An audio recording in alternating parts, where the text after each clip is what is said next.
Hi everybody and happy Tuesday.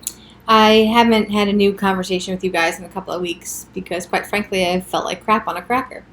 It had nothing to do with my head, and sometime in the future I'll probably share that journey once I quite figure out what I've learned from it and how it best helps you guys. But the conversation I've been meaning to have with you, we're going to have today. It's quick, and it might seem unnecessary if you've seen the related video in Season 1. What I'm talking about, of course, is my chronic need for Botox. In the video description for this particular video, the one the video we're talking about right now, I'm going to link the first video, which details how I stumbled upon Botox. Well, it wasn't really a stumble, it was a deep, perilous dive into hell, but I digress. And what that entails for me on a normal day, symptoms before and after, yada, yada, yada. And as well as the link to my blog about how Botox came to be used for chronic migraines as well as other conditions. So check all that stuff out. What I want to talk about today is, though I've been getting Botox for 7 years. This April marked 7 years of Botox, so that means I was getting it before you saw commercials for it, before it was, the new cool thing in migraine treatment and other headache disorders and other diseases. Despite using it for 7 years and finally, after the last year especially, being off all preventative medication and reducing my need for anti-inflammatories and pain medication and really days spent in bed and lifeless and all the things that come with having a chronic migraine condition that paralyze you in your life, every time, well, not every time, but fairly frequently, I still question, maybe Botox is one thing I can eliminate from my life too. After all, it is botulism being shot into my muscles, and is the need for it really still there?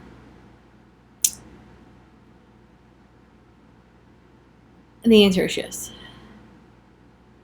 I suppose because the numbing that I get from Botox, so it's, my forehead, the sides of my head, the back of my head, back down my neck, and my shoulders, I suppose because I am numb, not in the way that you would, I don't feel anything. I don't feel pain, right? But it's a confusing kind of numb.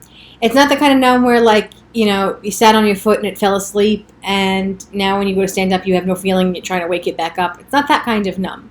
It's not the kind of numb where you've had Novocaine in your tooth or your gum line or whatever, and you had some dental work, and it's weird to eat, and you're talking kind of funny, or any of those kinds of things, and then the sensation comes back. It's the kind of numb where it's really blocking my intense pain from coming back. It's hard to explain. So it's not like I walk around and I can't feel my head. It's very strange. I can feel it when I touch it. I can feel it on the inside, because certainly on bad days like today, this tropical storm is hitting New York City, and the weather will be, from what everybody predicts, really crazy, and bad winds and bad rains. And normally the pressure that I feel from that ahead of time, even with the Botox, is astronomical. Like bed for days, or I go the other way and I'm in bed but I'm catatonic. Like I can't even wake up. Like it's that, like I took anesthesia or something and I just can't keep my eyeballs open, because my body tends to put itself in that state to avoid the pain that normally comes with rain. And so I feel nothing today, literally nothing. I almost hesitate to believe it's even going to rain, but it's all dark and gloomy, and it already started to drizzle a little, so we shall see if it's as bad as they predict. But typically, I'm a better judge of weather with Botox than the weathermen seem to be with all the science behind them. The reason I question my need for Botox, right? Donna, you're telling me how wonderful it is and how great it is to be you with Botox. What the hell are you talking about contemplating without it? Well, because apparently when I am numb and in my head is in its happy place, I'm flying high, as it were. I am going around not taking any of my normal triggers too seriously because the likelihood that it will erupt to a full-blown migraine is relatively small. And if it does, I know it will treat it if I act accordingly and take care of it right away. It's not always I'm not always great at that still, but I'm working on it. And I guess when the fear is gone or the anxiety about the pain is gone and you feel good, you sort of forget. And it's a blessing. However, this last time, before my Botox ran out, I don't know if you want to, wears off is really the term, I guess. So the FDA allows you to go every 3 months to the day. It's really 12 weeks. So, because sometimes, depending on the calendar, it might seem like you've gone 2 months in a row, but it's 12 weeks. So that means I go about 4 times a year. And right before each time is different. So I guess not this past time last month, but the time before that was April-ish. I really didn't feel anything right before. I went, of course, to keep it up. But, my doctor always said from the beginning that some people, after 6 weeks, they feel like it's already worn off. And some people don't notice anything because they even go longer than 3 months. I am not somebody that's messing with the perfection of what's going on in my life and what Botox has given me. So I'm going to get it as soon as the law allows. If they would let me get it more often, I probably would. And every time I've had a pain or some other kind of condition in any other part of my body, I say to whoever's around me and maybe even myself, God, I wish I could just shoot Botox in it. My foot hurts, I'd shoot Botox in it. What that would do, I have no idea. But, you have bad menstrual cramps, I wish I could shoot it into my uterus. I don't think it's a thing, but it should be. So then why am I questioning the need for it? Well, this last time, even though the weather, I find, I don't know if it's because I become more symptomatic because it's wearing off, or it does seem to really just rain and all of my triggers, all the things, the humidity, all that stuff seems to perk up the week before I'm due for Botox. And those last weeks are what the hell? I think it's a combination of both things. But this last time, it was maybe a week before, maybe 5 to 7 days, excuse me, before I was going for Botox. And I was in the shower, and just all of a sudden, just like that. I mean, like I was Cinderella, and it struck midnight. I felt like I had cement in my shoulders. All of a sudden, I was washing my hair, and I couldn't move my arms. And I was like, what the fuck is wrong with me? What is this? This tense pain and pulling, and what the hell? Son of a bitch. My Botox is gone. I typically, I guess before Botox, we'll call it PB. Pre-Botox, I always had these terrible, terrible knots and pains in my neck. I believe it's from my migraines. It wasn't necessarily a sign that I was going to get one, or it didn't have a causal relation to the actual pain in my head. It just was always there mostly. I think I have a touch of fibromyalgia. It's very common with migraine patients because of all the nerve endings, and there's no way to treat fibromyalgia. I know there's other injections you can get and some drugs and stuff, but I've never had to do any of those things, thankfully. The Botox numbs that, and for the most part, it's fine. A good massage now and again is just icing on the cake. But I take it for granted, and that's always how I know I need Botox first. Or definitely. The pain in my head will come, it's not even pain that I feel, or when I'm numb with Botox, when I have a pre-migraine, as it were, I get a lot of pressure in here, with the rain, for instance. It would just be building and building and building, and feel like the Wicked Witch of the West, like there's a house was falling on me, that kind of pressure, where you expect to see black eyes and swelling, and none of that stuff is there. Though I could stand to use a touch of makeup.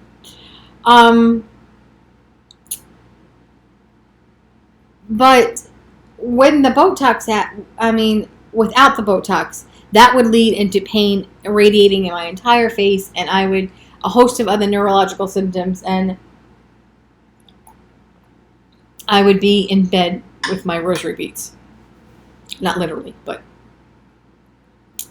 it would just halt all of activity, and then I would have to pray that the pain medication worked, and that kind of gives you some side effects too, and just overall feeling of crumminess. And so I know that the Botox is working. And this debate about, well, it's not a debate, it's an internal debate because the doctor says I can keep going, about why I would even mess with a good thing. Well, the answer is I'm not going to, right? But having to go to the doctor every 3 months for Botox, which is a gift, and I'm grateful that it works, and I'm blessed that I have health insurance and all of the things, right? I'm not saying any of those other things, but it's always going to be a reminder that I'm chronically ill, because I am in chronic need of Botox. I mean, how often do you go to the doctor, right? People go for a physical, maybe you have strep throat, sinus infection, you go to the dentist every 6 months, and eye checkup once a year, regular things. But I'm never going to be that person. And that bums me out a little. And I know maybe it shouldn't because, right, like it's working for me, and it's really not that bad of a process, and it's fairly fast and fast acting, and for the most part long lasting. So why the dilemma? I don't know. Something about it. Something about that I'm dependent on something that I need bothers me on some small degree. It bothers me less than it used to. You know, in the beginning it was such a big trigger for me. Even though 7 years in, I still get anxiety on that day, and not really because I'm worried about the pain, though there is some. Not really because I'm worried that something will go wrong, because I really trust my doctor and love her, and wish that she could treat not just my migraine brain, but every little part of my body, and I'd never have to see a different doctor ever again. It's just that every time I'm there, a part of that old, really sick person is still with me. She's faded away, she's changed, she's morphed, but she's still there. And I guess our human instinct is to want to separate the past and the present as much as physically possible.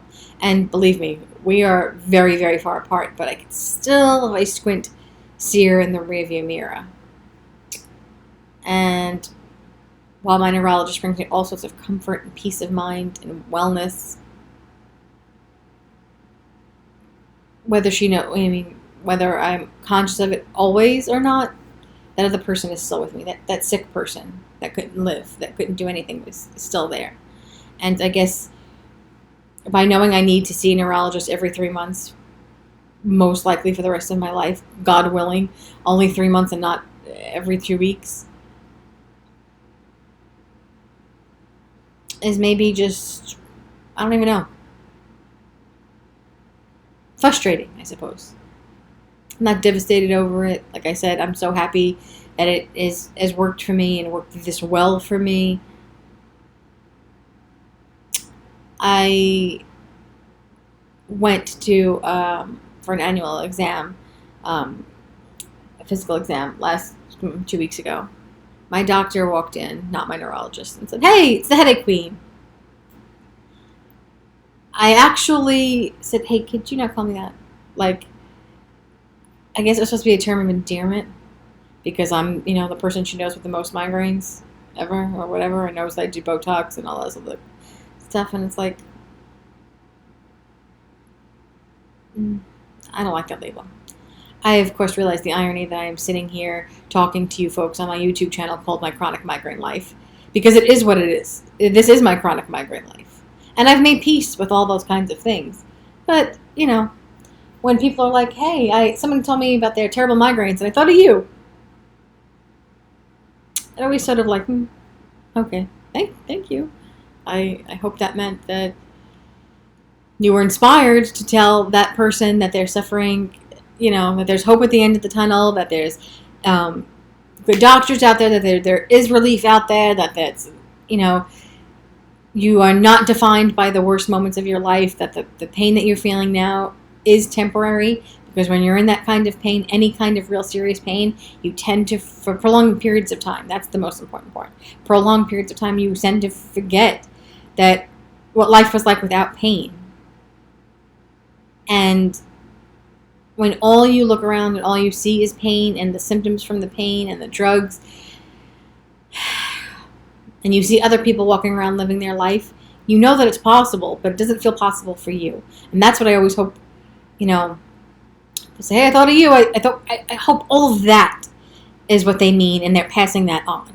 That's what I want. I want my pain to have had a purpose. That's why I do this. I want it to have served some higher power.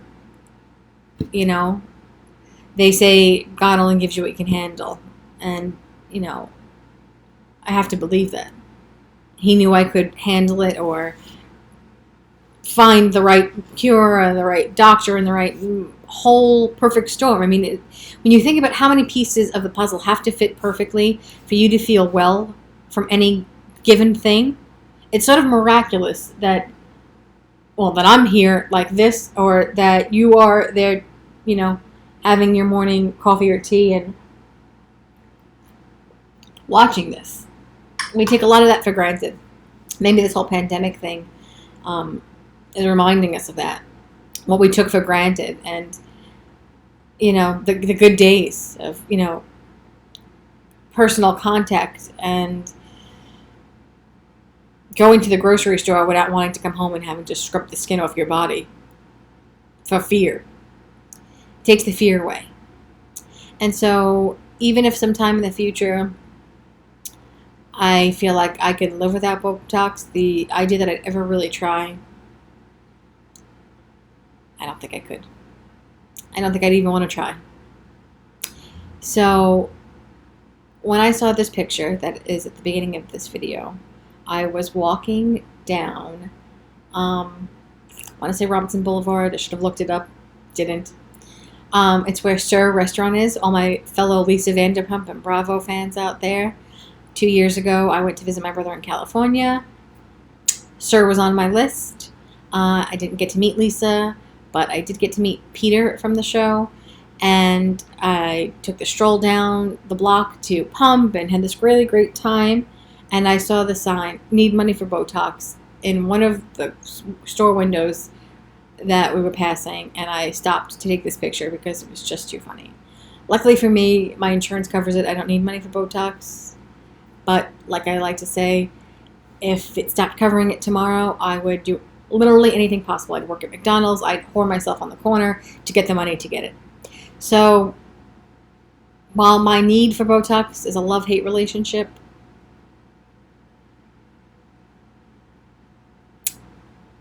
I'm going to keep going.